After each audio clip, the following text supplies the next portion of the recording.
أعوذ بالله من الشيطان الرجيم. بسم الله الرحمن الرحيم. تلك الرسل فضلنا بعضهم على بعض منهم من كلم الله ورفع بعضهم درجات وآتينا عيسى ابن مريم البينات وأيدناه بروح القدس ولو شاء الله ما اقتتل الذين من بعدهم من بعد ما جاءتهم البينات ولكن اختلفوا فمنهم من آمن ومنهم من كفر ولو شاء الله ما اقتتلوا ولكن الله يفعل ما يريد. يا أيها الذين آمنوا أنفقوا مما رزقناكم من قبل أن يأتي يوم لا بيع فيه ولا خلة ولا شفاعة والكافرون هم الظالمون. الله لا إله إلا هو الحي القيوم لا تأخذه سنة ولا نوم له ما في السماوات وما في الأرض من ذا الذي يشفع عنده إلا بإذنه يعلم ما بين أيديهم وما خلفهم ولا يحيطون بشيء من علمه إلا بما شاء وسع كرسيه السماوات والأرض ولا يؤوده حفظهما وهو العلي العظيم.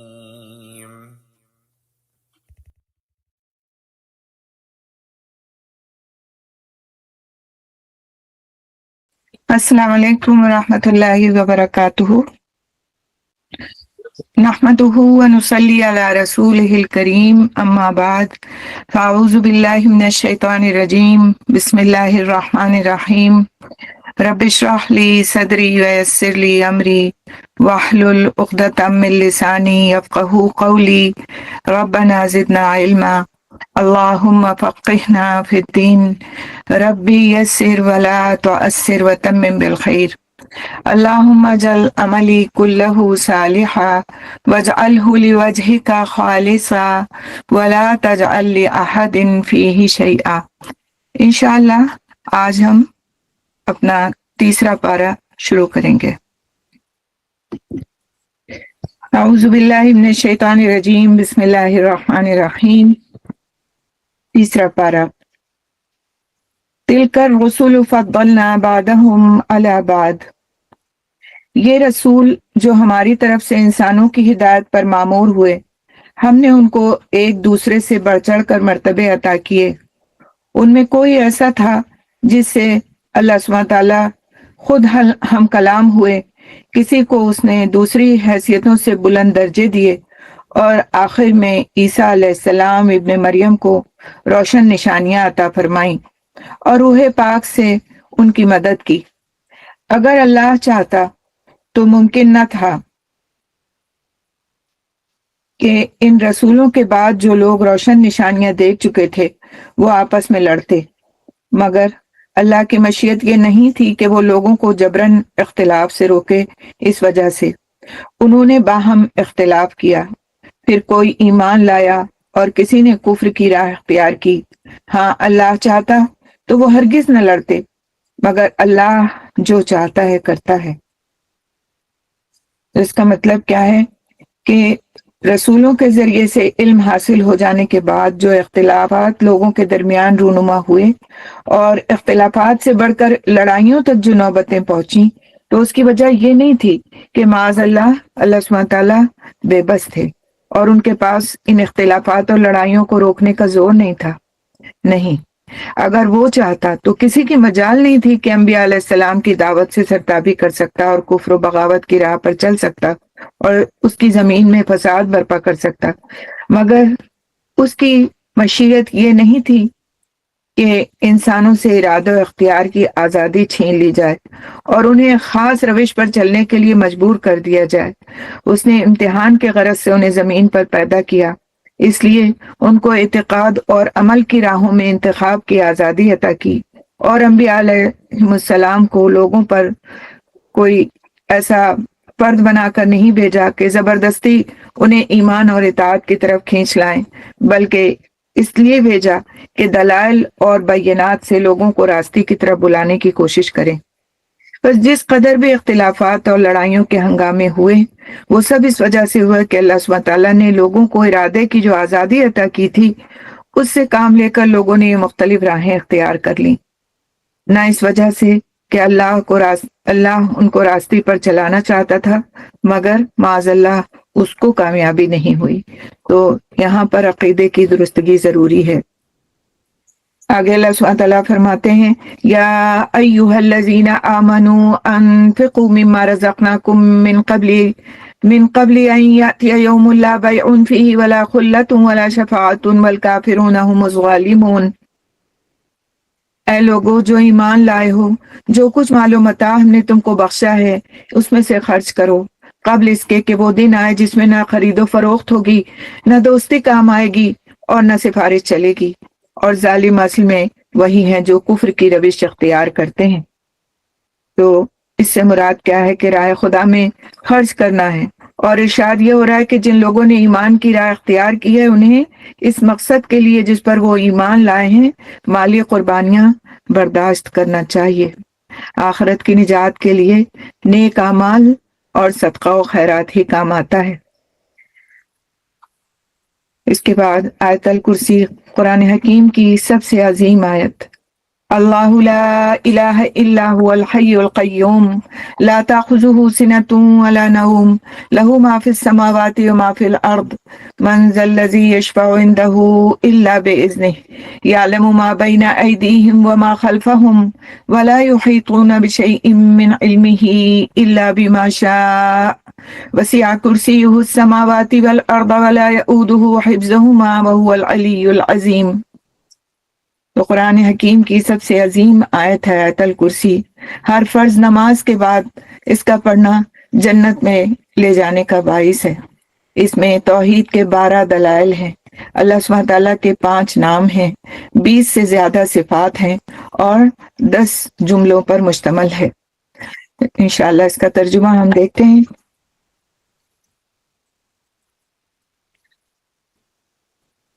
اللہ وہ زندہ و جاوید ہستی جو تمام کائنات کو سنبھالے ہوئے ہے، اس کے سوا کوئی اللہ نہیں، کوئی خدا نہیں۔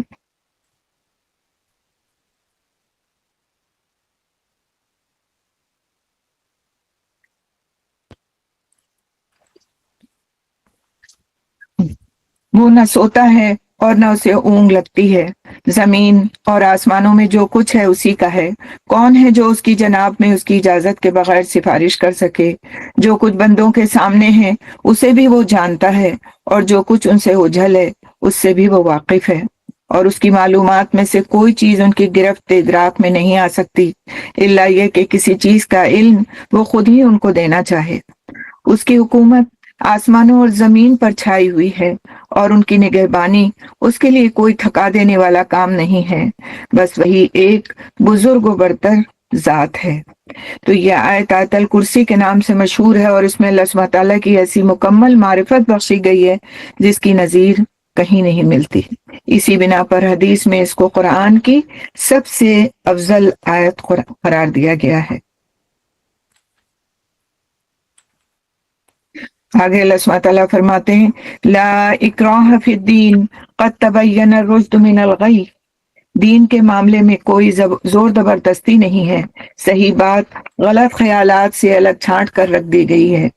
اب جو کوئی طاغوت کا انکار کر کے اللہ پر ایمان لے آیا، اس نے ایک ایسا مضبوط سہارا تھام لیا جو کبھی ٹوٹنے والا نہیں، اور اللہ جس کا سہارا اس نے لیا ہے سب کچھ سننے اور جاننے والا ہے۔ تو یہاں پر دین سے مراد اللہ کے متعلق وہ عقیدہ ہے جو آیت الکرسی میں بیان ہوا ہے، اور وہ پورا نظام زندگی ہے جو اس عقیدے پر بنتا ہے۔ تو آیت کا مطلب یہ ہے کہ اسلام کا یہ اعتقادی، اخلاقی اور عملی نظام کسی پر زبردستی نہیں ٹھوسا جا سکتا، یہ ایسی چیز نہیں ہے جو کسی کے سر جبرن بنی جا سکے۔ پھر یہاں پر جو لفظ آیا ہے فَمَن يَكْفُرْ بِالطَّاغُوتِ، تو طاغوت لغت کے اعتبار سے ہر اس شخص کو کہا جائے گا جو اپنی جائز حد سے تجاوز کر گیا ہو۔ قرآن کی اصطلاح میں طاغوت سے مراد وہ بندہ ہے جو بندگی کی حد سے تجاوز کر کے خود آقائی اور خداوندی کا دم بھرے اور خدا کے بندوں سے اپنی بندگی کرائے۔ اللہ کے مقابلے میں ایک بندے کی سرکشی کے 3 مرتبے ہیں۔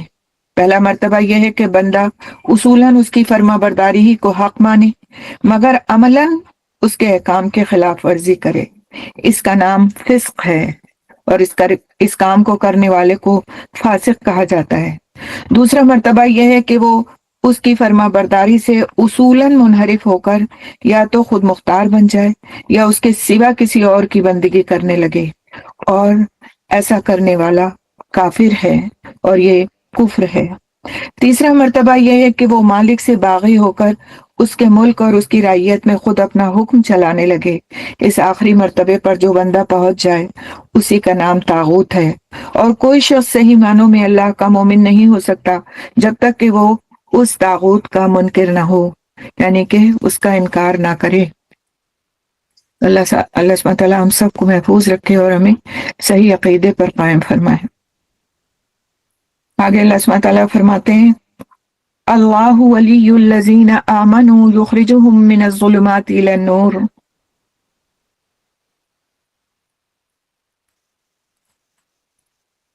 جو لوگ ایمان لاتے ہیں ان کا حامی و مددگار اللہ ہے اور وہ ان کو تاریکیوں سے روشنی میں نکال لاتا ہے، اور جو لوگ کفر کی راہ اختیار کرتے ہیں ان کے حامی و مددگار طاغوت ہیں اور وہ انہیں روشنی سے تاریکیوں کی طرف کھینچ لے جاتے ہیں، یہ آگ میں جانے والے لوگ ہیں جہاں یہ ہمیشہ رہیں گے۔ تو تاریکیوں سے مراد جہالت کی تاریکیاں ہیں جن میں بھٹک کر انسان اپنی فلاح و سعادت کی راہ سے دور نکل جاتا ہے اور حقیقت کے خلاف چل کر اپنی تمام قوتوں اور کوششوں کو غلط راستوں میں صرف کرنے لگتا ہے۔ اور نور سے مراد علم حق ہے جس کی روشنی میں انسان اپنی اور کائنات کی حقیقت اور اپنی زندگی کے مقصد کو صاف صاف دیکھ کر ایک صحیح راستے پر، ایک صحیح عمل پر گامزن ہوتا ہے۔ أَلَمْ تَرَ إِلَى الَّذِي حَاجَّ إِبْرَاهِيمَ فِي رَبِّهِ أَنْ آتَاهُ اللَّهُ الْمُلْكَ۔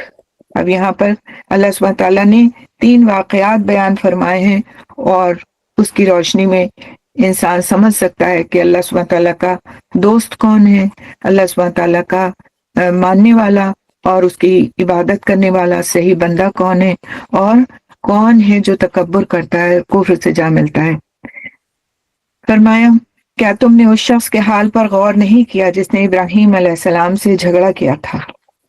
ابراہیم علیہ السلام سے جھگڑا کیا تھا، جھگڑا اس بات پر کہ ابراہیم علیہ السلام کا رب کون ہے، اور اس بنا پر کہ اس شخص کو اللہ نے حکومت دے رکھی تھی۔ جب ابراہیم علیہ السلام نے کہا کہ میرا رب وہ ہے جس کے اختیار میں زندگی اور موت ہے، تو اس نے جواب دیا کہ زندگی اور موت میرے اختیار میں ہے۔ ابراہیم علیہ السلام نے کہا اچھا، اللہ سورج کو مشرق سے نکالتا ہے، تو ذرا اسے مغرب سے نکال لا۔ یہ سن کر وہ منکر حق ششدر رہ گیا، یعنی حیران ہو گیا۔ تو جس شخص کا یہاں پہ تذکرہ ہو رہا ہے اس سے مراد نمرود ہے، جو حضرت ابراہیم علیہ السلام کے وطن عراق کا بادشاہ تھا۔ جس واقعے کا یہاں ذکر کیا جا رہا ہے اس کی طرف کوئی اشارہ جو ہے اور بائبل میں یا اور کسی کتاب میں تو نہیں ملتا، لیکن یہ جو پورا واقعہ موجود ہے بڑی حد تک اس میں قرآن میں جو جس طرح سے واقعہ موجود ہے اس طرح سے اور کسی دوسری کتاب میں اس طرح نہیں ملتا. اور اس میں یہ بات جو ایک کسی کتاب میں ان کی کا جو ایک پورشن ہے اس میں کچھ ملتا جلتا واقعہ ملتا ہے، جس کے مطابق اس میں بتایا گیا ہے کہ حضرت ابراہیم علیہ السلام کا جو باپ تھا وہ نمرود کی سلطنت میں سب سے بڑے عہدیدار کا منصب رکھتا تھا. اور حضرت ابراہیم علیہ السلام نے جب کھلم کھلا شرک میں مخالفت اور توحید کی تبلیغ شروع کی اور بت خانے میں گھس کر بتوں کو توڑ ڈالا تو ان کے باپ نے خود ان کا مقدمہ بادشاہ کے دربار میں پیش کیا، اور پھر وہ گفتگو ہوئی جو یہاں بیان کی گئی. تو وہ منکر حق جو تھا وہ ششدر رہ گیا، حیران رہ گیا کہ یہ کیا بات کہہ رہے ہیں کہ سورج کو تو مغرب سے نکال لا. اور اللہ سبحانہ تعالیٰ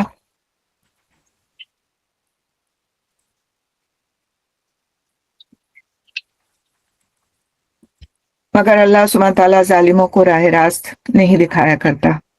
ظالموں کو اللہ سبحانہ تعالیٰ جو ظلم کرتے ہیں، ظلم کا مطلب کیا ہے؟ شرک کرتے ہیں یہاں پر، تو اللہ ظالموں کو راہ راست نہیں دکھایا کرتا. او کالذی مر علی قریۃ وہی خاویہ، یا پھر مثال کے طور پر اس شخص کو دیکھو جس کا گزر ایک بستی پر ہوا جو اپنی چھتوں پر اوندھی گری پڑی تھی. اس نے کہا یہ آبادی جو ہلاک ہو چکی ہے اسے اللہ کس طرح دوبارہ زندگی بخشے گا. اس پر اللہ نے اس کی روح قبض کر لی اور وہ 100 برس تک مردہ پڑا رہا. پھر اللہ نے اسے دوبارہ زندگی بخشی اور اس سے پوچھا بتاؤ کتنی مدت پڑے رہے ہو؟ اس نے کہا ایک دن یا چند گھنٹے رہا ہوں گا. فرمایا تم پر 100 برس اسی حالت میں گزر چکے ہیں، اب ذرا اپنے کھانے اور پانی کو دیکھو، اس میں ذرا تغیر نہیں آیا، یعنی ذرا سی بھی تبدیلی نہیں آئی. دوسری طرف ذرا اپنے گدھے کو بھی دیکھو کہ اس کا پنجر تک بوسیدہ ہو رہا ہے، اور یہ ہم نے اس لیے کیا ہے کہ ہم تمہیں لوگوں کے لیے ایک نشانی بنا دینا چاہتے ہیں. یعنی ایک ایسے شخص کا زندہ پلٹ کر آنا جسے دنیا 100 برس پہلے مردہ سمجھ چکی ہو، خود اس کے ہم اپنے ہم اثروں میں ایک جاگتے نشانی بنا دینے کے لیے کافی تھا. پھر دیکھو کہ ہڈیوں کے اس پنجر کو ہم کس طرح اٹھا کر گوشت پوشت اس پر چڑھاتے ہیں. اس طرح جب حقیقت اس کے سامنے بالکل نمایاں ہو گئی تو اس نے کہا میں جانتا ہوں کہ اللہ ہر چیز پر قدرت رکھتا ہے. یعنی جب اس نے یہ ساری نشانی دیکھ لی تو اللہ کے قدرت کا قائل ہو گیا. اور وہ واقعہ بھی پیش نظر رہے جب ابراہیم علیہ السلام نے کہا تھا کہ میرے مالک مجھے دکھا دے تو مردوں کو کیسے زندہ کرتا ہے. اللہ سبحانہ تعالیٰ نے فرمایا کیا تو ایمان نہیں رکھتا؟ اس نے یعنی حضرت ابراہیم علیہ السلام نے عرض کیا ایمان تو رکھتا ہوں مگر دل کا اطمینان درکار ہے. فرمایا اچھا تو 4 پرندے لے لے اور ان کو اپنے سے مانوس کر لے. تو 4 پرندے لے لے اور ان کو اپنے سے مانوس کر لے، پھر ان کا ایک ایک جز ایک ایک پہاڑ پر رکھ دے، پھر ان کو پکار، وہ تیرے پاس دوڑے چلے آئیں گے. خوب جان لے کہ اللہ نہایت با اقتدار اور حکیم ہے. اب اس کے بعد اللہ سبحانہ تعالیٰ نے جب اپنی قدرت کے مظاہر دکھا دیے اور یقین دلا دیا، اس کے بعد انفاق کی آیات شروع ہوتی ہیں. اور اس میں ہمارے لیے بہت سبق ہے کہ کس طرح اللہ سبحانہ تعالیٰ اپنے بندوں کو اپنے راستے میں انفاق کی ترغیب دلاتے ہیں. مثل الذين ينفقون أموالهم في سبيل الله كمثل حبة أنبتت 7 سنابل في كل سنبلة 100 حبة والله يضاعف لمن يشاء والله واسع عليم. جو لوگ اپنے مال اللہ کی راہ میں صرف کرتے ہیں ان کے خرچ کی مثال ایسی ہے جیسے ایک دانہ بویا جائے اور اس سے 7 بالیں نکلیں اور ہر بال میں 100 دانے ہوں.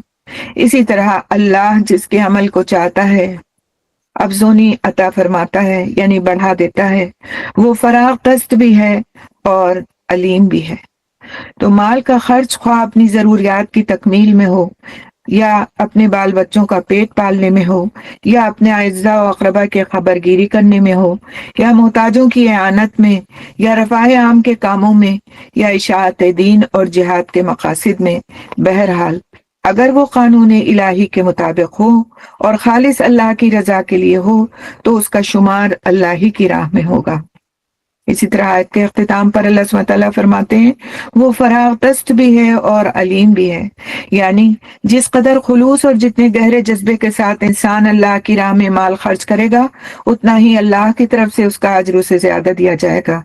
جو اللہ ایک دانے میں اتنی برکت دیتا ہے کہ اس سے 700 دانے اگ سکتے ہیں، اس کے لیے کوئی مشکل نہیں کہ تمہاری خیرات کو بھی اسی طرح نشو و نما بخشے اور 1 روپے کے خرچ کو اتنی ترقی دے کہ اس کا اجر 700 گنا ہو کر تمہاری طرف پلٹے۔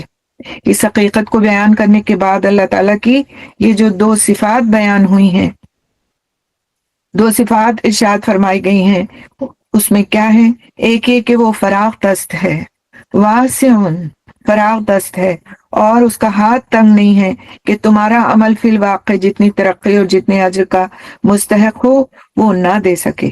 دوسرا یہ کہ وہ علیم ہے، بے خبر نہیں ہے کہ جو کچھ تم خرچ کرتے ہو اور جس جذبے سے کرتے ہو اس سے وہ ناواقف رہ جائے اور تمہارا اجر مارا جائے۔ الذین ينفقون اموالهم فی سبیل اللہ، جو لوگ اپنے مال اللہ کی راہ میں خرچ کرتے ہیں اور خرچ کر کے پھر احسان نہیں جتاتے، نہ دکھ دیتے ہیں، ان کا اجر ان کے رب کے پاس ہے اور ان کے لیے کسی رنج اور خوف کا موقع نہیں ہے۔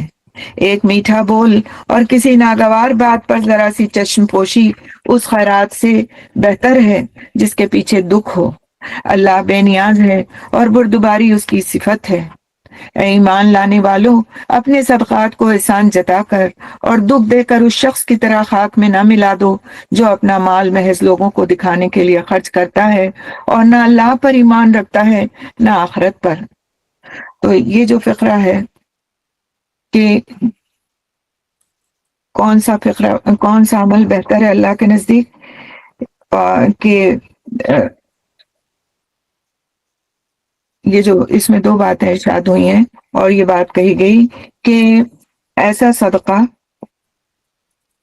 جس میں احسان جتا دیا جائے تو اللہ سبحانہ تعالیٰ کے پاس پھر ان کا اس کے لیے کوئی اجر نہیں، لیکن جو خرچ کرے اور پھر احسان نہ جتائے نہ دکھ دے ان کا اجر ان کے رب کے پاس ہے اور ان کے لیے کسی رنج اور خوف کا موقع نہیں۔ ایک میٹھا بول اور کسی ناگوار بات پر ذرا سی چشم پوشی اس خیرات سے بہتر ہے جس کے پیچھے دکھ ہو۔ اللہ بے نیاز ہے اور بردباری اس کی صفت ہے۔ تو یہ جو فقرہ ہے اس میں 2 باتیں ارشاد ہوئی ہیں، ایک یہ کہ اللہ تمہاری خیرات کا حاجت مند نہیں ہے، دوسری یہ کہ اللہ تعالیٰ چونکہ خود بردبار ہے اس لیے اسے پسند بھی وہی لوگ ہیں جو کم ظرف نہ ہوں بلکہ فراغ دل، حوصلے والے اور بردبار ہوں۔ جو اللہ تم پر زندگی کے اسباب و وسائل کا بے حساب فیضان کر رہا ہے، بے حساب عطا کر رہا ہے اور تمہارے قصوروں کے باوجود تمہیں بار بار بخش رہا ہے، وہ ایسے لوگوں کو کیسے پسند کر سکتا ہے جو کسی غریب کو 1 روٹی کھلا دیں تو احسان جتا جتا کر اس کی عزت نفس کو خاک میں ملا دیں۔ اسی بنا پر حدیث میں آتا ہے کہ اللہ تعالیٰ اس شخص کو قیامت کے روز شرف ہم کلامی سے اور نظر عنایت سے محروم رکھے گا جو اپنے عطیے پر احسان جتاتے ہوں گے۔ اللہ تعالیٰ ہم سب کو محفوظ رکھے کہ اس طرح سے ہم اپنا کیا ہوا عمل ضائع کر دیتے ہیں۔ پھر اسی طرح اس میں اس آیت میں یہ بات فرمائی گئی، یا ایھا الذین آمنوا لا تبطلوا صدقاتکم بالمن، یعنی احسان جتا کر اور دکھ دے کر اس شخص کی طرح خاک میں نہ ملا دو جو اپنا مال محض دکھانے کے لیے خرچ کرتا ہے، اور پھر اس کی ایک آگے مثال بیان کی گئی کہ ایسے شخص کی مثال کیسی ہے۔ اس کے خرچ کی مثال ایسی ہے جیسے ایک چٹان تھی جس پر مٹی کی تہ جمی ہوئی تھی، اس پر جب زور کی بارش ہوئی تو ساری مٹی بہہ گئی اور صاف چٹان کی چٹان رہ گئی۔ تو اس مثال سے یہ جو مثال ہے اس میں بارش سے مراد خیرات ہے، چٹان سے مراد اس نیت اور اس جذبے کی خرابی ہے جس کے ساتھ خیرات کی گئی ہے، مٹی کی ہلکی تہ سے مراد نیکی کی وہ ظاہری شکل ہے جس کے نیچے نیت کی خرابی چھپی ہوئی ہے۔ تو اس وضاحت کے بعد یہ مثال اچھی طرح سمجھ میں آ سکتی ہے۔ بارش کا فطری تقاضا یہی ہے کہ اس سے سبزہ نکلے اور کھیتی نشو و نما پائے، لیکن جب اسی سبزے نکلنے والی زمین، سبزے کو قبول کرنے والی زمین محض برائے نام اوپر ہی اوپر ہو اور اس اوپری تہہ کے نیچے نیری پتھر کی چٹان رکھی ہو تو بارش مفید ہونے کے بجائے الٹی مضر ہو جائے گی۔ اسی طرح خیرات بھی اگرچہ بھلائیوں کو نشوونما دینے کی قوت رکھتی ہے، مگر اس کے نفع مند ہونے کے لیے حقیقی نیک نیتی شرط ہے۔ نیت نیک نہ ہو تو ابر کرم کا فیضان بجز اس کے محض ضیاء مال ہے اور کچھ نہیں۔ یعنی کہ جو کچھ بھی وہ خرچ کرے گا وہ گویا ایک طرح سے اپنا مال ضائع کر لے گا، اگرچہ اس کی نیت اچھی نہیں ہے۔ جس طرح سے اگر پتھریلی زمین پر بارش برستی ہے تو وہ مٹی کو بہا لے جاتی ہے بجائے کہ اس کے کہ مٹی کے اوپر سبزہ اگائے۔ آگے اللہ سبحانہ تعالیٰ فرماتے ہیں، ایسے لوگ اپنے نزدیک خیرات کر کے جو نیکی کماتے ہیں اس سے کچھ بھی ان کے ہاتھ نہیں آتا، اور کافروں کو سیدھی راہ دکھانا اللہ کا دستور نہیں ہے۔ تو یہاں کافر کا لفظ ناشکرے اور منکر نعمت کے معنی میں استعمال ہوا ہے۔ جو شخص اللہ کی دی ہوئی نعمت کو اس کی راہ میں اس کی رضا کے لیے خرچ کرنے کے بجائے مخلوق کے خوشنودی کے لیے صرف کرتا ہے، یا اگر اللہ کی راہ میں کچھ مال دیتا بھی ہے تو اس کے ساتھ تکلیف بھی دیتا ہے، وہ دراصل ناشکرا اور اپنے اللہ کا احسان فراموش ہے۔ اور جبکہ وہ خود ہی اللہ کی رضا کا طالب نہیں ہے تو اللہ اس سے بے نیاز ہے کہ اسے خواہ اپنی رضا کا راستہ دکھائے۔ آگے اللہ سبحانہ تعالیٰ ایک اور مثال بیان فرماتے ہیں، وَمَثَلُ الَّذِينَ يُنفِقُونَ أَمْوَالَهُمُ ابْتِغَاءَ مرضات اللہ وتثبیتا من انفسهم كمثل جنة بربوة أصابها وابل فآتت أكلها ضعفين۔ بخلاف اس کے جو لوگ اپنے مال محض اللہ کی رضا جوئی کے لیے دل کے پورے ثبات اور قرار کے ساتھ خرچ کرتے ہیں، ان کے خرچ کی مثال ایسی ہے جیسے کسی اونچی سطح پر ایک باغ ہو، اگر زور کی بارش ہو جائے تو دگنا پھل لائے، اور اگر زور کی بارش نہ بھی ہو تو ایک ہلکی پھوار ہی اس کے لیے کافی ہو جائے۔ تم جو کچھ کرتے ہو سب اللہ کی نظر میں ہے۔ یعنی اللہ سبحانہ تعالیٰ صرف اخلاص سے کیے گئے عمل کو قبول فرماتے ہیں۔ آگے اللہ سبحانہ تعالیٰ فرماتے ہیں، اَيَوَدُّ أَحَدُكُمْ أَن تَكُونَ لَهُ جَنَّةٌ، کیا تم میں سے کوئی یہ پسند کرتا ہے کہ اس کے پاس ایک ہرا بھرا باغ ہو، نہروں سے سیراب، کھجوروں اور انگوروں اور ہر قسم کے پھلوں سے لدا ہوا، اور وہ عین اس وقت ایک تیز بگولے کی زد میں آ کر جھلس جائے جبکہ وہ خود بوڑھا ہو اور اس کے کمسن بچے ابھی کسی لائق نہ ہوں۔ اس طرح اللہ اپنی باتیں تمہارے سامنے بیان کرتا ہے، شاید کہ تم غور و فکر کرو۔ تو جو بڑھاپے میں اپنی بدعمالیوں سے پہلے اپنے اعمال ضائع کر لے، اس کی مثال ہے یہ واقعہ۔ کیا فرمایا گیا کہ یعنی کہ تم یہ پسند نہیں کرتے کہ تمہاری عمر بھر کی کمائی ایک ایسے نازک موقع پر تباہ ہو جائے جبکہ تم اس سے فائدہ اٹھانے کے سب سے زیادہ محتاج اور اثر نو کمائی کرنے کا موقع بھی تمہارے پاس نہ ہو۔ تو یہ بات تم کیسے پسند کر رہے ہو کہ دنیا میں پوری عمر کام کرنے کے بعد آخرت کی زندگی میں تم اس طرح قدم رکھو کہ وہاں پہنچ کر ایک تمہیں معلوم ہو کہ تمہارا پورا کارنامہ حیات یہاں پر کوئی قیمت نہیں رکھتا۔ جو کچھ تم نے دنیا کے لیے کمایا تھا وہ دنیا ہی میں رہ گیا، اور آخرت کے لیے کچھ کما کر لائے نہیں کہ یہاں اس کا پھل کھا سکو، اور وہاں تو تمہیں اس کا کوئی موقع بھی نہیں ملے گا کہ اب اثر نو آخرت کے لیے کمائی کرو۔ تو آخرت کے لیے کام کرنے کا جو کچھ بھی موقع ہے اسی دنیا میں ہے۔ یہاں اگر تم آخرت کی فکر کیے بغیر ساری عمر دنیا ہی کی دھن میں لگے رہے اور اپنی تمام قوتیں اور کوششیں دنیاوی فائدے تلاش کرنے میں ہی کھپاتے رہے تو زندگی ختم ہونے کے بعد تمہاری حالت بے نہیں اس بوڑھے شخص کی طرح حسرتناک ہوگی جس کی عمر بھر کی کمائی اور جس کی زندگی کا سہارا ایک باغ تھا، اور وہ باغ عالم پیری میں یعنی بڑھاپے میں اس وقت جل گیا جبکہ نہ وہ خود نئے سرے سے باغ لگا سکتا ہے اور نہ اس کی اولاد ہی اس قابل ہے کہ اس کی مدد کر سکے۔ اللہ تعالیٰ ہم سب کو محفوظ رکھے کہ ہم جو نیک اعمال کرتے ہیں ان کو اپنے برے اعمال کے ذریعے سے ضائع کر بیٹھیں اور ہم سمجھ بھی نہ پائے کہ ہمارے وہ اعمال ضائع ہو رہے ہیں، اور جب ہم قیامت کے دن اللہ کے حضور کھڑے ہوں تو پتہ چلے کہ ہمارا نامہ اعمال نیکیوں سے تو خالی ہے، کیونکہ ہم نے ان کو غلط اعمال کے ذریعے سے ضائع کر دیا ہے اور سمجھتے یہی رہے کہ ہم نے بہت کچھ کمائی کی ہے اور ہمارے پاس بہت کچھ ہے اللہ کے سامنے پیش کرنے کے لیے۔ یا ایھا الذین آمنوا انفقوا من طیبات ما کسبتم، اے لوگو جو ایمان لائے ہو، جو مال تم نے کمائے ہیں اور جو کچھ ہم نے زمین سے تمہارے لیے نکالا ہے اس میں سے بہتر حصہ راہ خدا میں خرچ کرو۔ ایسا نہ ہو کہ اس کی راہ میں دینے کے لیے بری سے بری چیز چھانٹنے کی کوشش کرنے لگو، حالانکہ وہی چیز اگر کوئی تمہیں دے تو تم ہرگز اسے لینا گوارا نہیں کرو گے، الا یہ کہ اس کو قبول کرنے میں تم اغماض برت جاؤ، یعنی آنکھیں بند کر لو۔ تمہیں جان لینا چاہیے کہ اللہ بے نیاز ہے اور بہترین صفات سے متصف ہے۔ شیطان تمہیں مفلسی سے ڈراتا ہے اور شرمناک طرز عمل اختیار کرنے کی ترغیب دیتا ہے، مگر اللہ تمہیں اپنے بخشش اور فضل کی امید دلاتا ہے۔ اللہ بڑا فراخ دست اور دانا ہے، جس کو چاہتا ہے حکمت عطا فرماتا ہے، اور جس کو حکمت ملی اسے حقیقت میں بڑی دولت مل گئی۔ ان باتوں سے صرف وہی لوگ سبق لیتے ہیں جو دانشمند ہیں۔ تو یہاں پر بھی انفاق کی بات کہی گئی اور ایسی چیزوں کو خرچ کرنے کی بات کہی گئی کہ جن کو تم خود بھی پسند کرتے ہو۔ ایسا نہیں کہ جو کچھ تمہارے پاس بیکار اور ردی ہے وہ تو تم اللہ کے راستے میں دے بیٹھو، اور جو کچھ بہترین ہے اس کو صرف اور صرف اپنے لیے رکھ لو۔ اگر ہم اس بات کو اپنے دھیان میں رکھیں تو ہم کبھی بھی خراب چیزیں اللہ کے راستے میں نکالنے کی جرات نہیں کر سکتے، کہ صدقہ انسان کے ہاتھ میں جانے سے پہلے، یعنی جس کو ہم دے رہے ہیں اس کے ہاتھ میں جانے سے پہلے اللہ کے ہاتھ میں جاتا ہے۔ کوئی غلط چیز، کوئی خراب چیز کیا ہم اپنے مالک کے ہاتھ میں دینے کی جرات کر سکتے ہیں؟ تو صدقہ اللہ کے ہاتھ، اس شخص کے ہاتھ میں جانے سے پہلے اللہ کے ہاتھ میں جاتا ہے۔ حضرت عائشہ صدیقہ رضی اللہ تعالیٰ عنہ جب کوئی چیز صدقہ کرتی تھی اس میں خوشبو لگایا کرتی تھی، کیونکہ ان کا یقین تھا کہ یہ چیز میرے مالک کے ہاتھ میں پہلے جائے گی اور پھر اس شخص کے ہاتھ میں جائے گی جس کو میں دے رہی ہوں، تو مجھے اس کو بہترین کر کے دینا ہے، خوبصورت بنا کر دینا ہے۔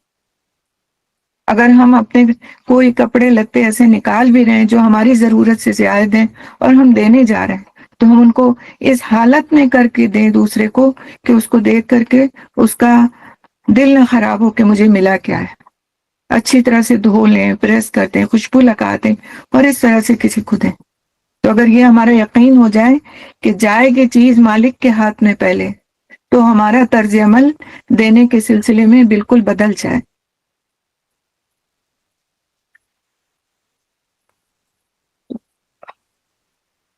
حدیث کا مفہوم ہے کہ ہر صبح 2 فرشتے آسمان سے اترتے ہیں اور خرچ کرنے والے کے لیے دعا کرتے ہیں کہ اللہ اس کو اور دے، اور نہ دینے والے کے لیے بد دعا کرتے ہیں کہ اللہ روکنے والے کے مال کو تلف کر دے۔ اللہ سبحانہ تعالیٰ ہمیں فرشتوں کی اس بد دعا سے اپنی پناہ میں رکھیں اور ہمارے دلوں میں اتنی وسعت دیں کہ ہم دینے والے بن جائیں۔ اور دینے سے مراد صرف مال کا ہی دینا نہیں ہے، بلکہ انسان کچھ بھی ایسا جو اس کی ملکیت میں ہے دوسرے کو دے سکتا ہے، حتیٰ کہ ایک مسکراہٹ بھی، حتیٰ کہ کوئی معمولی سے معمولی چیز بھی، کوئی کھانے کی چیز، کوئی پہننے کی چیز، کوئی کسی کی خدمت، کوئی اپنی صلاحیت سے کسی کو کچھ سکھا دینا، سب کے سب اللہ کے راستے میں دینے والی چیزیں ہیں۔ تو کوئی بھی محروم نہیں ہے۔ کوئی یہ نہیں سوچے کہ ہمارے پاس مال نہیں ہے تو آخر ہم دینے والے کیسے بنے۔ اللہ سبحانہ تعالیٰ نے ہر شخص کو مالا مال کیا ہے، اس کو جسمانی قوتیں دی، اس کو دماغی صلاحیتیں دی اور اس کو بہت کچھ نوازا۔ اب کرنے کا کام کیا ہے کہ ان کو ہم کس طرح اس کی مخلوق کی خیر خواہی میں لگاتے ہیں، کس طرح اس کی مخلوق کا ہم دل خوش کرتے ہیں، اور یہ سب کچھ اللہ کے راستے میں دینا ہے۔ نیت یہ ہونا چاہیے کہ ہم کس طرح دینے والے بنے اور صرف وصول کرنے والے نہ بنے۔ اللہ سبحانہ تعالیٰ فرماتے ہیں اس آیت کے آخر میں، جس کو حکمت ملی اسے حقیقت میں بڑی دولت مل گئی۔ تو حکمت سے مراد صحیح بصیرت اور صحیح قوت فیصلہ ہے۔ یہاں اس ارشاد سے مقصود یہ بتانا ہے کہ جس شخص کے پاس حکمت کی دولت ہوگی وہ ہرگز شیطان کی بتائی ہوئی راہ پر نہ جائے گا، بلکہ اس کشادہ راہ کو اختیار کرے گا جو اللہ سبحانہ تعالیٰ نے دکھائی ہے. کیونکہ شیطان ہمیں کس چیز کا کیا کہتا ہے، ہم سے خرچ کرنے کے لیے جب ہمارا دل چاہتا ہے تو کیا کہتا ہے، ہمیں فقر کا یعنی کہ غربت کا احساس دلاتا ہے کہ تم دے دو گے تو تم غریب ہو جاؤ گے، تم دے دو گے تو تمہارے پاس یہ چیز رہے گی نہیں جو تمہاری ضرورت کی چیز ہے. لیکن اللہ سبحانہ تعالیٰ جس کو حکمت دیتا ہے وہ سمجھ جاتا ہے کہ یہ شیطان کا وار ہے، اور پھر وہ اللہ کے راستے میں دینے والا بن جاتا ہے. اگلی آیت میں اللہ سبحانہ تعالیٰ فرماتے ہیں وَمَا أَنفَقْتُم مِّن نَفَقَةٍ أَوْ نَذَرْتُم مِّن نَذْرٍ، تم نے جو کچھ بھی خرچ کیا ہو اور جو نظر بھی مانی ہو، اللہ کو اس کا علم ہے اور ظالموں کا کوئی مددگار نہیں. اگر اپنے صدقات اعلانیہ دو تو یہ بھی اچھا ہے، لیکن اگر چھپا کر حاجت مندوں کو دو تو یہ تمہارے حق میں زیادہ بہتر ہے. تمہاری بہت سی برائیاں اس طرز عمل سے محو ہو جاتی ہیں، یعنی مٹا دی جاتی ہیں، اور جو کچھ تم کرتے ہو اللہ کو بہرحال اس کی خبر ہے. تو خرچ خواہ راہ خدا میں کیا ہو یا راہ شیطان میں، اور نظر خواہ اللہ کے لیے مانی ہو یا غیر اللہ کے لیے، دونوں صورتوں میں آدمی کی نیت اور اس کے فعل سے اللہ خوب واقف ہے. جنہوں نے اس کے لیے خرچ کیا ہوگا اور اس کی خاطر نظر مانی ہوگی وہ اس کا اجر پائیں گے، اور جن ظالموں نے شیطانی راہوں میں خرچ کیا ہوگا اور اللہ کو چھوڑ کر دوسروں کے لیے نظریں مانی ہوں گی، ان کو خدا کی سزا سے بچانے کے لیے کوئی مددگار نہیں ملے گا. یہاں پر مخفی صدقے کو یا چھپے ہوئے صدقے کی جو فضیلت ہے اس کو بیان کیا گیا. تو اس طرح کا جو صدقہ دیا جاتا ہے جس میں ایک ہاتھ صدقہ کرے تو دوسرے کو خبر نہ ہو، چھپا کر دیا ہوا صدقہ، اس کی فضیلت میں آتا ہے کہ ایسا صدقہ قبر کی آگ کو ٹھنڈا کرتا ہے، اللہ کی رضا اس کے ذریعے سے ملتی ہے، اور اللہ کے عرش کا سایہ نصیب ہوگا ایسے شخص کو جو چھپا کر صدقہ کرنے والا ہوگا. تو ایک اور چیز بھی اس میں یہ بتائی گئی کہ اگر تم چھپا کر دو یا ظاہر کر کے دو، دونوں ہی باتوں کے لیے آتا ہے کہ وہ تمہارے لیے اس میں بعض اوقات دکھا کر صدقہ دینا بھی اس میں بھی اس کے بھی فضائل ہیں، کیونکہ اس سے اگر نیت یہ ہے کہ مجھے دیکھ کر اور دوسرے لوگ بھی دینے لگ جائیں تو ایسے موقع پر اگر کوئی دکھا کر دیتا ہے تو اس میں حرج کی بات نہیں، اور اس کے لیے بتایا گیا کہ جو صدقہ فرض ہو اس کو اعلانیہ دینا افضل ہے، اور جو صدقہ فرض کے علاوہ ہو اس کا اخفاء زیادہ بہتر ہے. تو فرض صدقہ کیا ہے؟ ہمارے اوپر زکوٰۃ ہے. تو اگر ہم یہ بات کہتے ہیں کہ بھئی ہم نے تو اپنی زکوٰۃ نکال دی ہے، آپ نے نکالی کہ نہیں نکالی، تو اس کا مطلب یہ نہیں کہ ہم کسی دوسرے پر جتا رہے ہیں، بلکہ اس کو بھی ابھار رہے ہیں کہ وہ بھی اپنی زکوٰۃ کو نکال دے اگر اس نے اب تک نہیں نکالی. لیکن جو نفلی صدقات ہیں ان کے لیے بہترین شکل یہی ہے کہ وہ چھپا کر دیے جائیں.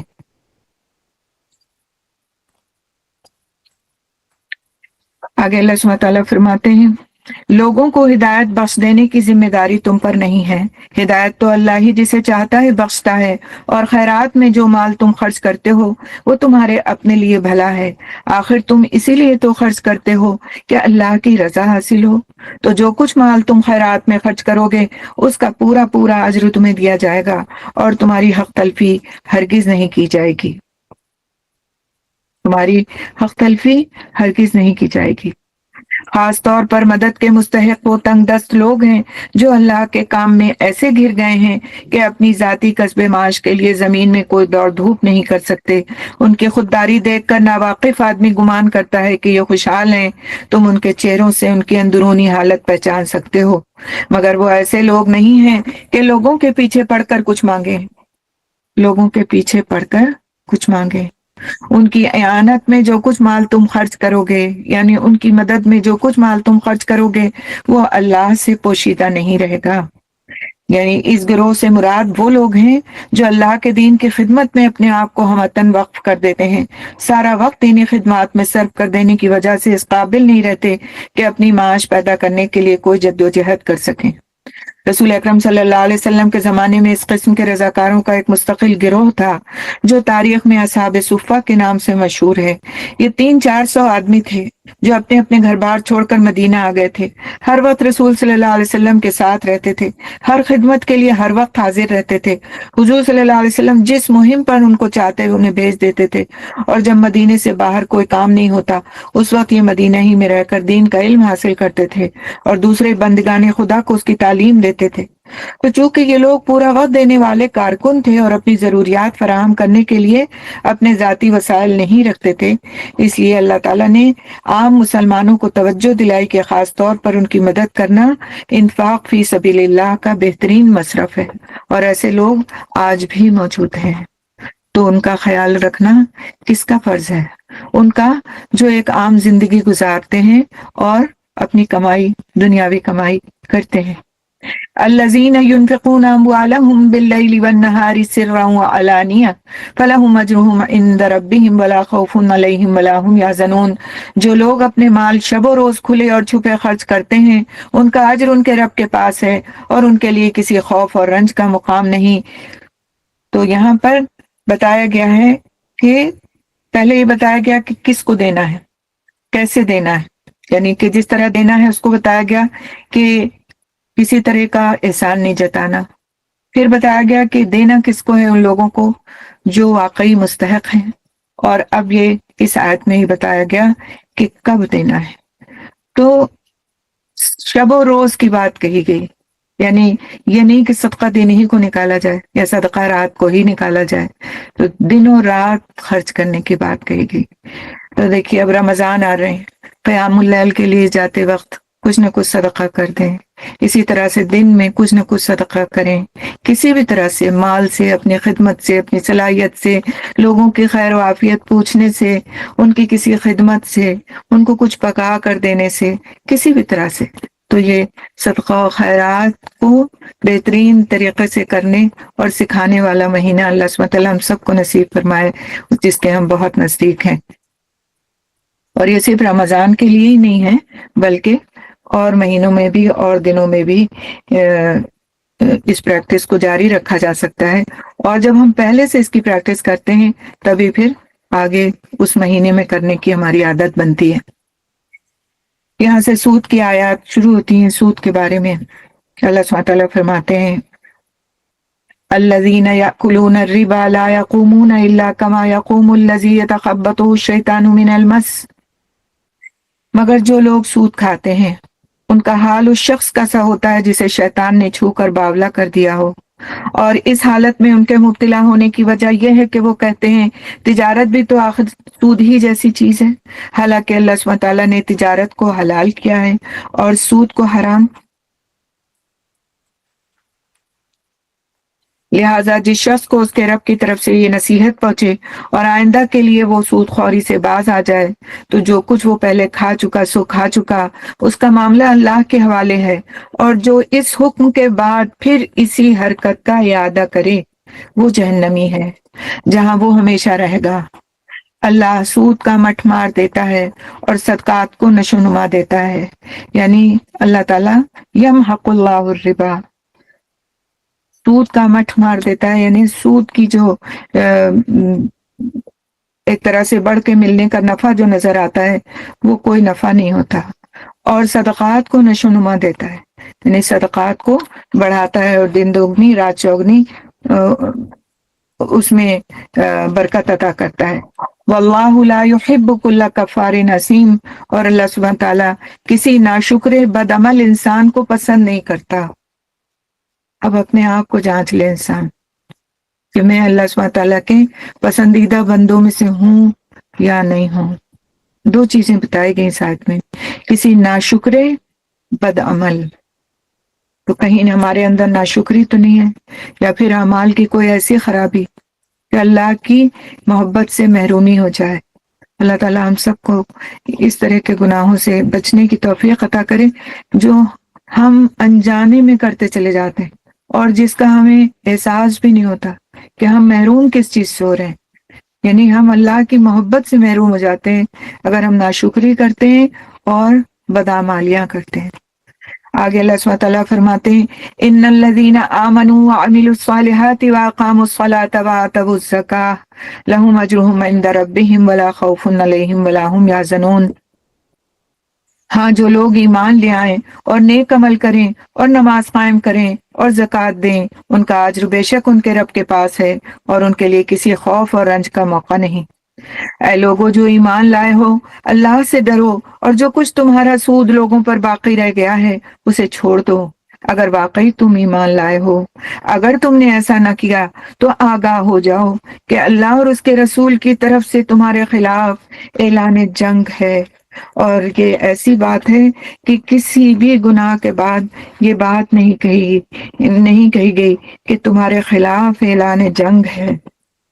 تو یہ بات بہت ہی ڈرانے والی بات ہے۔ یہ آیت فتح مکہ کے بعد نازل ہوئی اور مضمون کی مناسبت سے اس سلسلہ کلام میں داخل کر دی گئی۔ اس سے پہلے اگرچہ سود ایک ناپسندیدہ چیز سمجھا جاتا تھا مگر قانوناً اسے بند نہیں کیا گیا تھا۔ اس آیت کے نزول کے بعد اسلامی حکومت کے دائرے میں سودی کاروبار ایک جرم بن گیا، فوجداری جرم بن گیا۔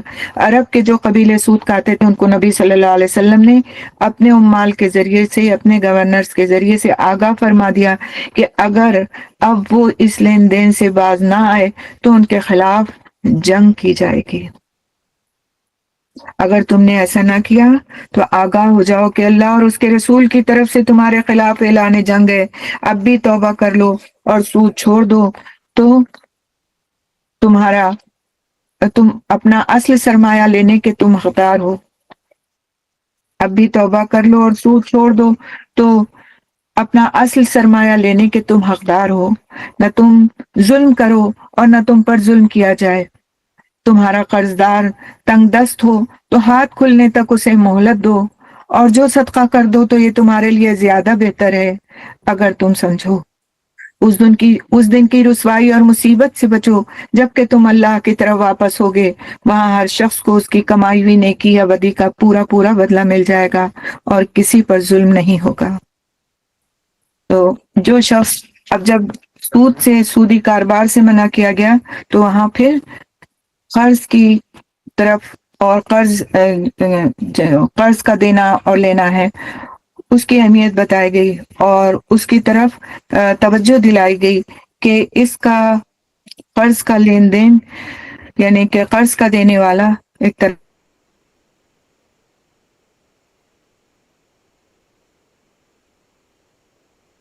اللہ کے نزدیک کتنا محترم ہے اور کتنا محبوب ہے، اور ہمیں حدیث سے اس بات کو سمجھنے میں آسانی ہوتی ہے کہ قرض کا دینا بظاہر کتنا مشکل لگتا ہے اگر وہ بغیر کسی فائدے کے دیا جائے۔ یعنی سود کیا تھا؟ قرض پر ایک فائدہ تھا لیکن اس سے روک دیا گیا۔ اب جو بغیر اس طرح کے فائدے کے کسی کی دنیا میں مدد کر رہا ہے تو آخرت میں اس کے لیے کیا ہے؟ حدیث کا مفہوم ہے کہ قرض کی ادائیگی کی مدت تک اس شخص کو جو قرض دیتا ہے روزانہ اتنا مال صدقہ کرنے کا ثواب ملتا ہے۔ مثال کے طور پر کسی کو 1000 روپے قرض دیا تو اور 1 مہینے کی مدت رکھی کہ 1 مہینے کے بعد آپ یہ واپس کر دیجیے گا مجھ کو، ہر دن 1000 روپے صدقہ کرنے کا ثواب اس شخص کے کھاتے میں لکھا جا رہا ہے۔ تو ہم میں سے کون ہے جو اتنا پیسہ جو اس نے قرض دیا اتنا ہی روز صدقہ بھی کر سکے؟ اور یہ ایک جس کو کہنا چاہیے مفت کا ثواب ہے۔ اور اگر وہ مدت گزر جائے جو لکھی گئی تھی، وہ مدت گزر جائے تو پھر جو اس نے قرض دیا ہے اس کے بقدر، اس کے دگنی رقم کے بقدر اس کا ثواب لکھا جائے گا۔ یعنی ہر دن اگر 1000 دیا ہے تو ہر دن 2000 صدقہ کرنے کا ثواب دیا جائے گا۔ اور یہ ثواب کیوں رکھا گیا؟ صرف اس لیے کہ لوگوں میں اس بات کی رغبت ہو کہ دنیاوی منفعت نہ صحیح، دنیاوی فائدہ نہ صحیح، لیکن آخرت میں ہمارے لیے کیا کچھ لکھا جا رہا ہے، لہٰذا وہ اس کی طرف رغبت کریں۔ تو جس شخص نے قرض دار کو مہلت دی یا معاف کر دیا تو قیامت کے دن اللہ سبحانہ تعالیٰ اسے اپنا سایہ عطا فرمائیں گے، اپنا سایہ عطا فرمائیں گے، جس دن اس کے سائے کے سوا کوئی سایہ نہیں ہوگا۔ اللہ تعالیٰ ہمیں اس بات کی توفیق عطا فرمائے کہ ہم بغیر کسی دنیاوی لالچ کے اللہ تعالیٰ کے ان بندوں کی مدد کرنے والے ہو جائیں جو ضرورت مند ہیں، ان کی ضرورت کو ہم ایسا سمجھیں کہ یہ ہماری ضرورت ہے، ہم پہ بھی ایسا وقت آ سکتا ہے، اور اللہ پر بھروسہ کر کے ان کی مالی مدد کریں۔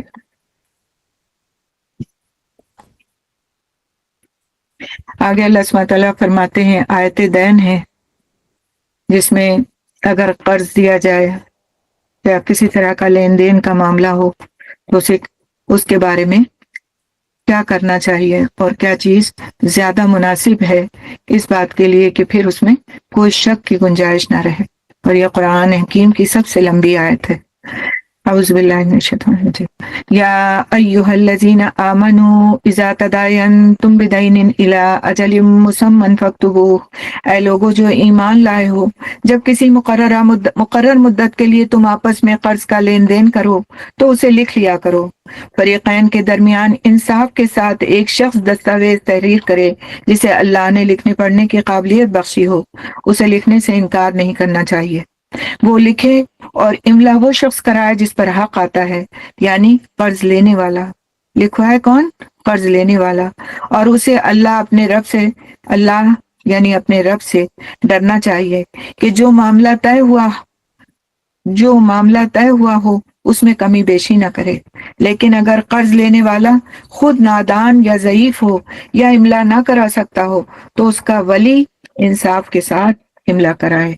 پھر اپنے مردوں میں سے 2 آدمیوں کو اس پر گواہ کر لو، اپنے مردوں میں سے 2 آدمیوں کی اس پر گواہی کرا لو، اور اگر 2 مرد نہ ہوں تو 1 مرد اور 2 عورتیں ہوں، تاکہ ایک بھول جائے تو دوسری اسے یاد دلا دے۔ یہ گواہ ایسے لوگوں میں سے ہونا چاہیے جن کی گواہی تمہارے درمیان مقبول ہو۔ گواہوں کو جب گواہ بننے کے لیے کہا جائے تو انہیں انکار نہیں کرنا چاہیے۔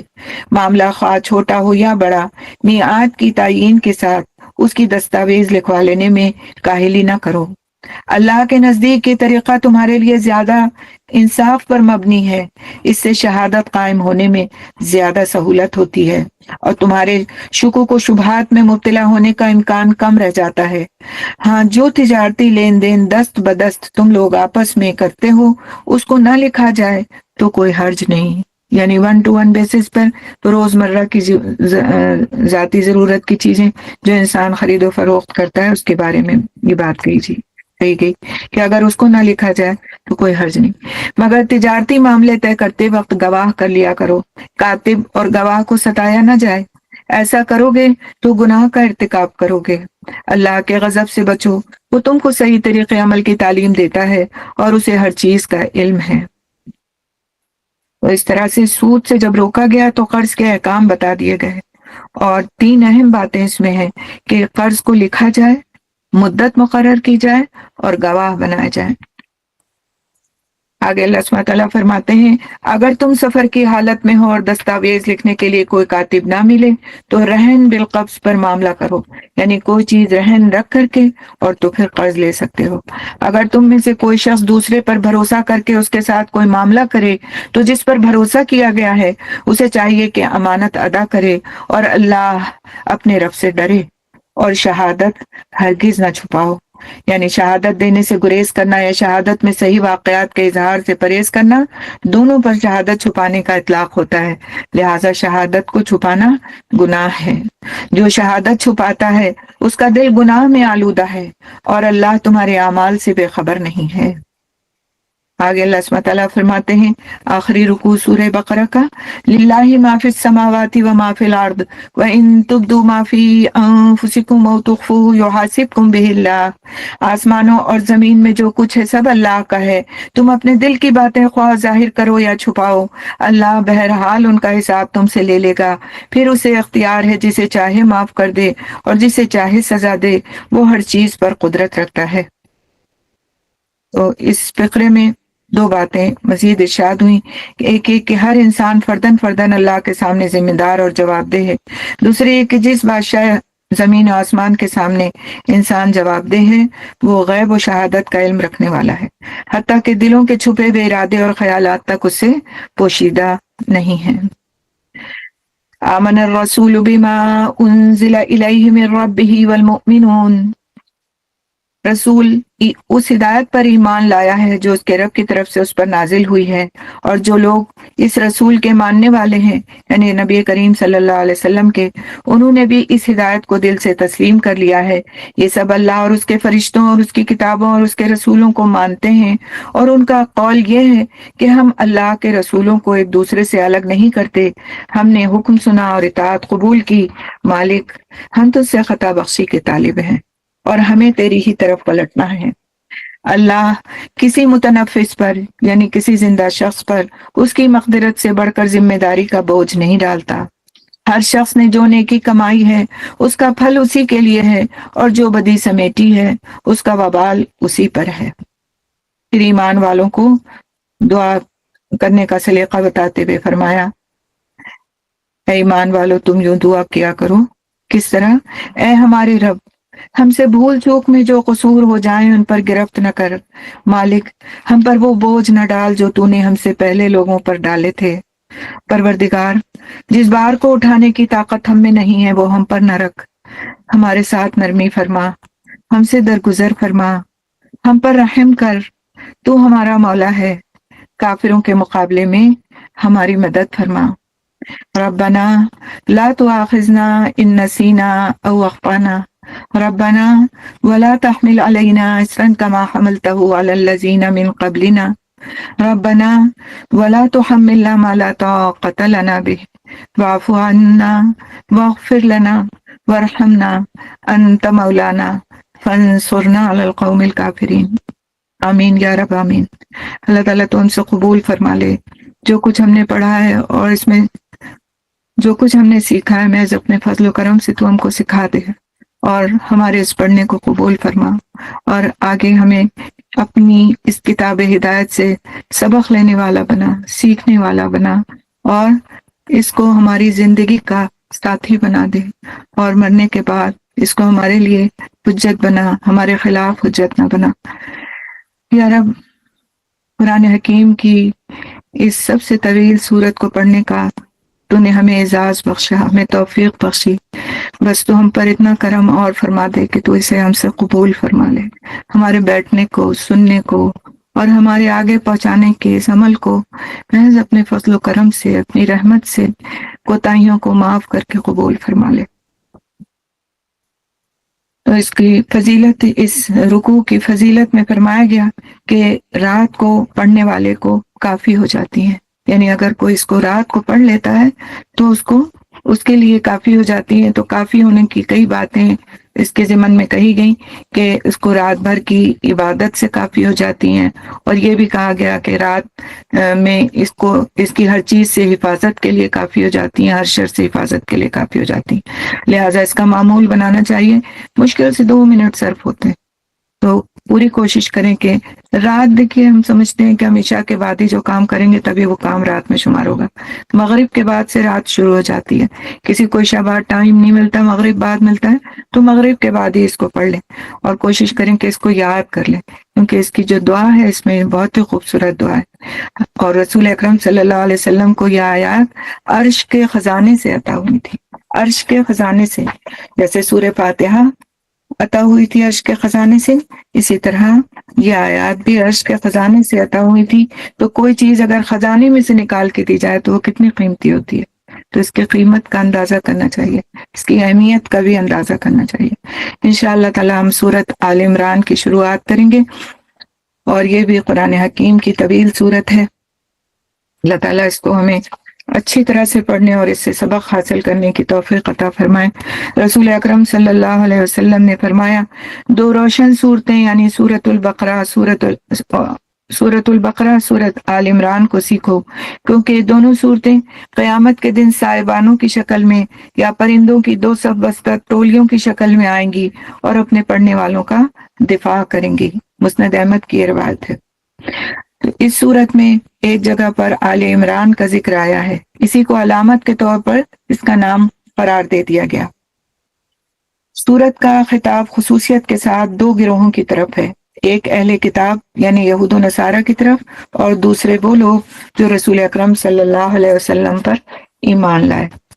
اس کے ساتھ ہی ہم اس کو شروع کریں گے انشاءاللہ۔ مدنی صورت ہے۔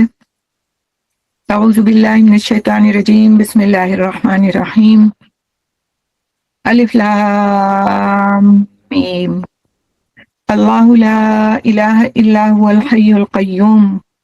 الف لام میم، اللہ وہ زندہ جاوید ہستی جو نظام کائنات کو سنبھالے ہوئے ہے، حقیقت میں اس کے سوا کوئی خدا نہیں ہے۔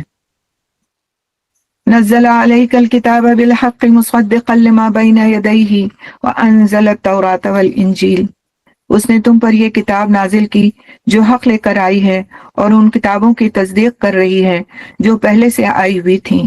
اس سے پہلے وہ انسانوں کی ہدایت کے لیے تورات اور انجیل نازل کر چکا ہے، اور اس میں وہ کسوٹی اتاری ہے،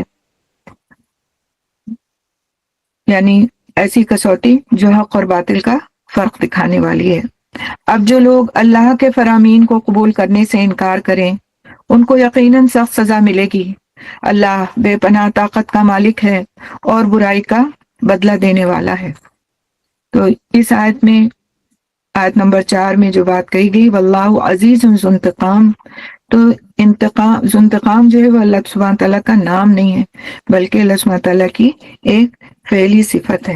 اسی طرح آیت نمبر 1 میں جو الحی اور القیوم کا لفظ آیا، الحی القیوم، یہ اللہ تعالیٰ کی صفات ہیں، اور ان ناموں کو لے کر دعا کرنے سے دعائیں قبول ہوتی ہیں۔ پریشانی کے وقت جو ہم کو دعا مانگنی چاہیے وہ یہی مانگنی چاہیے، یا حی یا قیوم برحمتک استغیث اصلح لنا شاننا کلنا ولا تکلنا الی انفسنا طرفۃ عین۔ یہ ہمارے صبح شام کی دعاؤں میں بھی موجود ہے، ان اذکار کے ساتھ موجود ہے، اور نبی کریم صلی اللہ علیہ وسلم کا معمول تھا کہ وہ پریشانی کے وقت اس دعا کو مانگا کرتے تھے۔ تو اللہ سبحانہ تعالیٰ کے نام الحی اور القیوم یہ اسم اعظم ہے، اور ان کے ذریعے سے، ان کے ساتھ دعا کرنے سے دعا قبول ہوتی ہے۔ آگے اللہ سبحانہ تعالیٰ فرماتے ہیں ان اللہ لا یخفی علیہ شیء فی الارض ولا فی السماء۔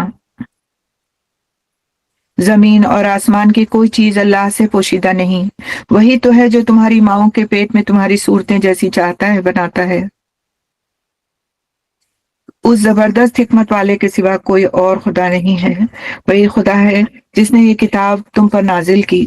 اس کتاب میں 2 طرح کی آیات ہیں، ایک محکمات جو کتاب کی اصل بنیاد ہیں، اور دوسری متشابہات جن لوگوں کے دلوں میں ٹیڑھ ہے، وہ فتنے کی تلاش میں ہمیشہ متشابہات کے پیچھے پڑے رہتے ہیں اور ان کو معنی پہنانے کی کوشش کیا کرتے ہیں، حالانکہ ان کا حقیقی مفہوم اللہ کے سوا کوئی نہیں جانتا۔ ان کا حقیقی مفہوم اللہ کے سوا کوئی نہیں جانتا۔ تو محکم آیات کون سی ہیں اور متشابہ آیات کون سی ہیں، ان کو ہم دیکھ لیتے ہیں ذرا سا۔ محکم پکی اور پختہ چیز کو کہتے ہیں۔ آیات محکمات سے مراد وہ آیات ہیں جن کی زبان بالکل صاف ہے، جن کا مفہوم متعین کرنے میں کسی شبے کی گنجائش نہیں ہے، جن کے الفاظ معنی و مدعا پر صاف اور صریح دلالت کرتے ہیں۔ تو یہ آیات کتاب کی اصل بنیاد ہے، یعنی قرآن جس غرض کے لیے نازل ہوا ہے اس غرض کو یہی آیتیں پورا کرتی ہیں۔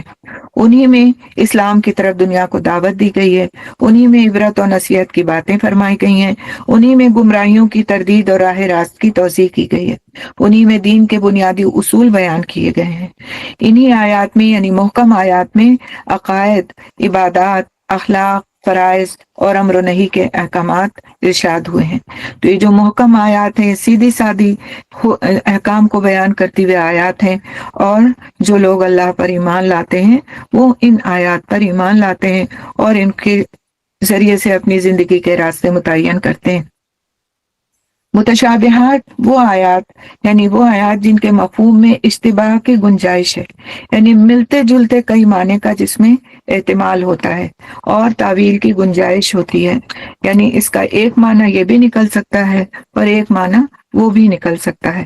تو ایسی آیات کو آیات متشابہات کہا جاتا ہے۔ تو کچھ لوگ ایسے ہوتے ہیں جو صرف ان متشابہ آیات کے پیچھے پڑ جاتے ہیں اور اپنی مرضی کے مطابق ان سے معنی نکال لیتے ہیں۔ تو ایسے لوگ پھر دین سے دور ہوتے چلے جاتے ہیں، کیونکہ وہ ان آیات کو ہی لے کر کے لوگوں کے سامنے بیان کرتے ہیں، اپنی مرضی کے معنی اس سے نکالتے ہیں، اور اس طرح خود بھی دین سے دور ہوتے ہیں اور دوسروں کو بھی دین سے دور کر دیتے ہیں۔ تو ہمیں جو فکر کرنی ہے، محکمات کو ہمیں سمجھنا ہے اور ان کو اپنی زندگی کے لیے مشعل راہ بنانا ہے، اور متشابہ آیات کو ہمیں پڑھنا ضرور ہے، ایمان ہے ہمارا، قرآن میں وہ آیات موجود ہیں، لیکن ان کے پیچھے پڑھ کر ان کی کھوج بین کرنا، بال کی کھال نکالنا، اس کے لیے نہ ہم سے کہا گیا اور نہ ہمیں کرنا چاہیے، اور ان کی تعداد بھی بہت مختصر ہے۔ اب جیسے مثال کے طور پر کہا جاتا ہے کہ اللہ سبحانہ تعالیٰ عرش پر مستوی ہوا، تو اب مستوی ہونے میں اللہ سبحانہ تعالیٰ کی کیا کیفیت ہے، کس طرح وہ مستوی ہوا، اس کو سمجھنا، اس میں بحثیں کرنا، اس کی کوئی ضرورت نہیں، اس سے کوئی فائدہ نہیں۔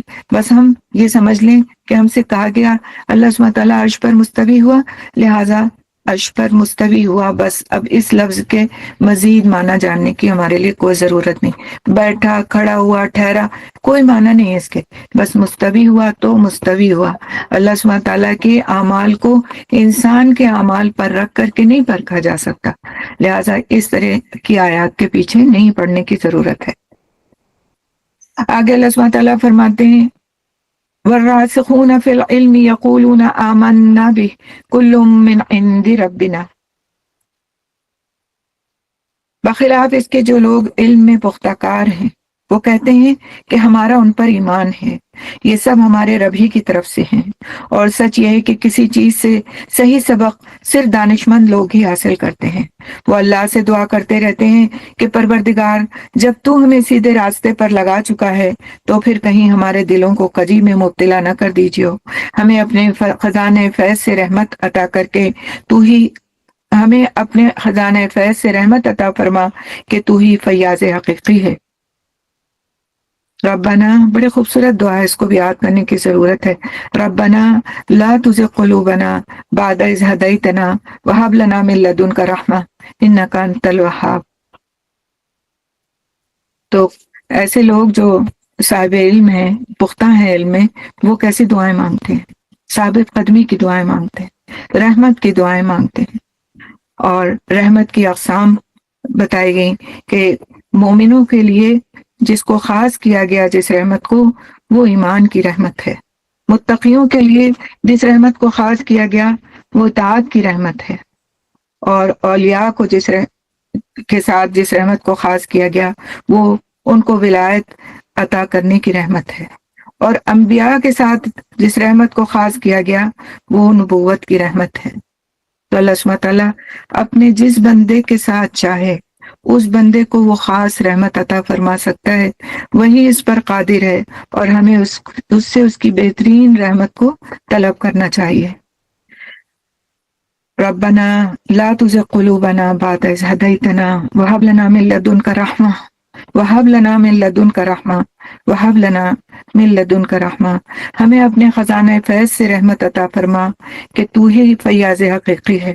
پروردگار، تو یقیناً سب لوگوں کو ایک روز جمع کرنے والا ہے جس کے آنے میں کوئی شبہ نہیں، تو ہرگز اپنے وعدے سے ٹلنے والا نہیں ہے، یعنی تو ہر حال میں اپنے وعدے کو پورا کرنے والا رب ہے۔ جن لوگوں نے کفر کا رویہ اختیار کیا ہے انہیں اللہ کے مقابلے میں نہ ان کا مال کچھ کام دے گا نہ اولاد، وہ دوزخ کا ایندھن بن کر رہیں گے، ان کا انجام ویسا ہی ہوگا جیسے فرعون کے ساتھیوں اور اس سے پہلے کے نافرمانوں کا ہو چکا ہے کہ انہوں نے آیات الہی کو جھٹلایا۔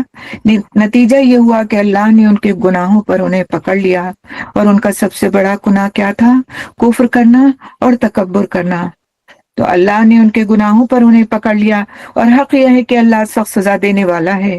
بس اے محمد صلی اللہ علیہ وسلم، جن لوگوں نے تمہاری دعوت کو قبول کرنے سے انکار کر دیا ہے ان سے کہہ دو کہ قریب ہے وہ وقت جب تم مغلوب ہو جاؤ گے اور جہنم کی طرف ہانکے جاؤ گے، اور جہنم بڑا ہی برا ٹھکانہ ہے۔ اللہ تعالی ہم سب کو محفوظ رکھے، ہم سب کو اس آگ سے، اس جہنم سے اپنی پناہ میں کر لے۔ تمہارے لیے ان دو گروہوں میں ایک نشان عبرت تھا جو بدر میں ایک دوسرے سے نبرد آزما ہوئے۔ ایک نشان عبرت تھا جو ایک دوسرے سے نبرد آزما ہوئے۔ کب نبرد آزما ہوئے؟ کب ایک دوسرے کے سامنے آئے؟ کب ایک دوسرے کے مقابل ہوئے؟ بدر کی جنگ میں۔ ایک گروہ اللہ کی راہ میں لڑ رہا تھا اور دوسرا گروہ کافر تھا۔ دیکھنے والے بچشم سر دیکھ رہے تھے کہ وہ کافر گروہ مومن گروہ سے دگنا ہے، مگر اللہ اپنی فتح و نصرت سے جس کو چاہتا ہے مدد دیتا ہے۔ یعنی نتیجے نے یہ بات ثابت کر دی کہ فتح نصرت کس کی ہوتی ہے، جس کو اللہ مدد دیتا ہے۔ دیدہ بینا رکھنے والوں کے لیے اس میں بڑا سبق پوشیدہ ہے۔ جنگ بدر کا واقعہ اس وقت قریبی زمانے میں پیش آ چکا تھا، اس لیے اس کے مشاہدات اور نتائج کی طرف اشارہ کر کے لوگوں کو عبرت دلائی گئی کہ کس طرح اللہ سبحانہ تعالیٰ نے اپنے بندوں کی مدد فرمائی۔ لوگوں کے لیے مرغوبات نفس، عورتیں، اولاد، سونے چاندی کے ڈھیر، نشان زدہ گھوڑے، مویشی اور زرعی زمینیں بڑی خوش آمدید بنا دی گئی ہیں، مگر یہ سب دنیا کی چند روزہ زندگی کے سامان ہیں۔ کیا فرماتے ہیں اللہ سبحانہ تعالیٰ؟ قرآن کی زبان میں ہم سنتے ہیں، زُيِّنَ لِلنَّاسِ حُبُّ الشَّهَوَاتِ مِنَ النِّسَاءِ وَالْبَنِينَ وَالْقَنَاطِيرِ الْمُقَنطَرَةِ مِنَ الذَّهَبِ وَالْفِضَّةِ وَالْخَيْلِ الْمُسَوَّمَةِ وَالْأَنْعَامِ وَالْحَرْثِ ذَلِكَ مَتَاعُ الْحَيَاةِ الدُّنْيَا وَاللَّهُ عِندَهُ حُسْنُ الْمَآبِ قُلْ أَنُبِّئُكُم بِخَيْرٍ مِّن ذَلِكُمْ۔ تو سبحان اللہ، یہ سب چیزیں ہم کو پتہ ہیں کہ انسان کے لیے بہت ہی مرغوب چیزیں ہیں۔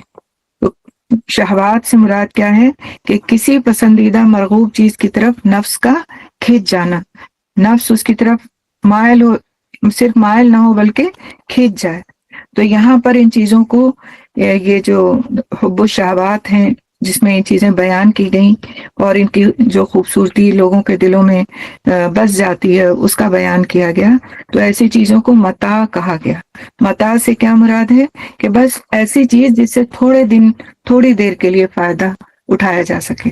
تو فرمایا گیا ذالک متاع الحیات الدنیا، متاع الحیات الدنیا، مگر یہ سب دنیا کی چند روزہ زندگی کے سامان ہیں۔ حقیقت میں جو بہتر ٹھکانہ ہے وہ تو اللہ کے پاس ہے۔ کہو میں تمہیں بتاؤں کہ ان سے زیادہ اچھی چیز کیا ہے؟ جو لوگ تقوی کی روش اختیار کریں ان کے لیے ان کے رب کے پاس باغ ہیں، ان کے لیے ان کے رب کے پاس باغ ہیں جن کے نیچے نہریں بہتی ہوں گی، وہاں انہیں ہمیشگی کی زندگی حاصل ہوگی، پاکیزہ بیویاں ان کی رفیق ہوں گی اور اللہ کی رضا سے وہ سرفراز ہوں گے۔ اللہ اپنے بندوں کے رویے پر گہری نظر رکھتا ہے۔ یہ وہ لوگ ہیں جو کہتے ہیں کہ مالک ہم ایمان لائے، ہماری خطاؤں سے درگزر فرما اور ہمیں آتش دوزخ سے بچا لے۔ یہ لوگ صبر کرنے والے ہیں۔ سبحان اللہ، کیا خوبصورت ان کی صفات بیان کی گئی کہ جو لوگ اللہ سبحانہ تعالیٰ کی رضا کے طلبگار ہیں، اس چیز کے طلبگار ہیں جو اللہ نے ان کے لیے آخرت میں رکھی ہے، جو تقوی کی روش اختیار کرنے والے ہیں، ان کے لیے کیا کچھ اللہ سبحانہ تعالیٰ نے وہاں تیار رکھا ہے۔ اور ان کی دعا کیا ہے؟ جو کہتے ہیں ربنا اننا آمنا فاغفر لنا ذنوبنا وقنا عذاب النار۔ تو اللہ سبحانہ تعالیٰ ہم سب کے حق میں بھی اس دعا کو قبول فرما لے۔ یہ بھی بڑی خوبصورت دعا ہے اور اس کو بھی یاد کرنے اور مانگنے کی ضرورت ہے۔ اب دعاؤں کا مہینہ آ رہا ہے، شہر رمضان آ رہا ہے، اس میں اللہ سبحانہ تعالیٰ نے دعاؤں کو قبول فرمانے کا وعدہ فرمایا ہے کہ روزے دار کی 2 دعائیں تو قبول ہی ہوتی ہیں، اس کے علاوہ بھی جو مانگے قبول ہوتی ہیں، لیکن جو خاص 2 وقت ہیں یعنی تہجد کا وقت اور پھر افطار کا وقت، تو اس وقت کے لیے تیاری کریں کہ ہم دعائیں یاد کریں اور ان دعاؤں کو مانگنے کی اپنی عادت بھی ڈالیں تاکہ پھر اس وقت ہماری زبان پر یہ دعائیں جاری ہو سکیں۔ تو یہاں پر 2 طرح کے کرداروں کا تذکرہ ہے۔ ایک وہ لوگ ہیں جو انہی چیزوں سے جو اللہ سبحانہ تعالیٰ نے عطا فرمائی ہیں اس سے بس صرف اس دنیا کی زندگی میں فائدہ اٹھاتے ہیں۔ ان چیزوں کا ہونے کو برا نہیں کہا گیا، نہ مال کے ہونے کو برا کہا گیا، نہ اس دنیا میں اور دوسری چیزوں کے ہونے کا جن کا تذکرہ کیا گیا ہے کہ سونا چاندی گھوڑے، ان سب چیزوں کے ہونے کو اللہ سبحانہ تعالیٰ نے یہ نہیں کہا کہ تمہارے لیے حرام ہے یا برے ہیں، لیکن ان کا مقصد، اصل چیز کیا ہے کہ ان کو اپنے پاس انسان کے رکھنے کا مقصد کیا ہے۔ اگر یہ مقصد یہ ہے کہ اس کے ذریعے سے انسان اپنے آپ کو تنگ دستی سے بچائے، اپنی فیملی کو تنگ دستی سے بچائے، اللہ کے راستے میں ان کو خرچ کرے، اللہ کے بندوں کی ان سے مدد کرے، تو یہ چیزیں رکھنا اور ان کے ہونے میں کوئی بری بات نہیں ہے۔ لیکن کچھ لوگ ایسے ہیں کہ جو پھر ان کے ذریعے سے صرف اور صرف اپنی دنیا بنانے کی فکر کرتے ہیں، تکبر کرتے ہیں، ان چیزوں کو اکٹھا کرنے میں اپنی ساری زندگی کھپا دیتے ہیں اور اللہ اور آخرت کا خیال ان کے دلوں میں نہیں گزرتا. تو پھر ایسے لوگوں کے لیے یہ چیزیں وبال جان ہیں، اور ان کی زینت سے اپنے دلوں کو سجانا پھر ان کے لیے ایک طرح سے ایک مشکل کی بات بن جاتا ہے، جو آخرت میں ان کے لیے پھر عذاب کا باعث بن سکتا ہے.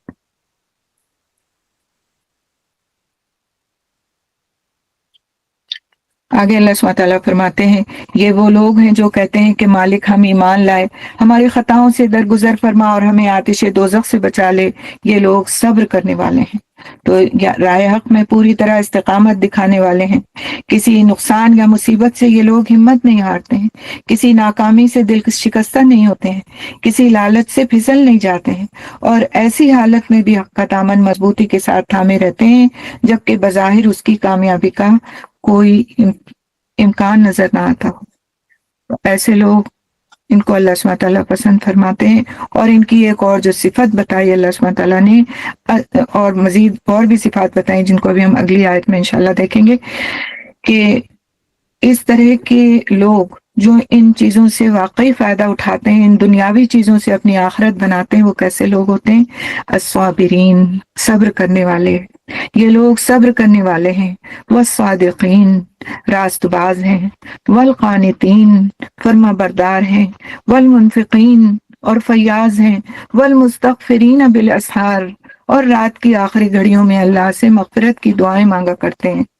سبحان اللہ، کتنی خوبصورت کوالٹیز ہیں.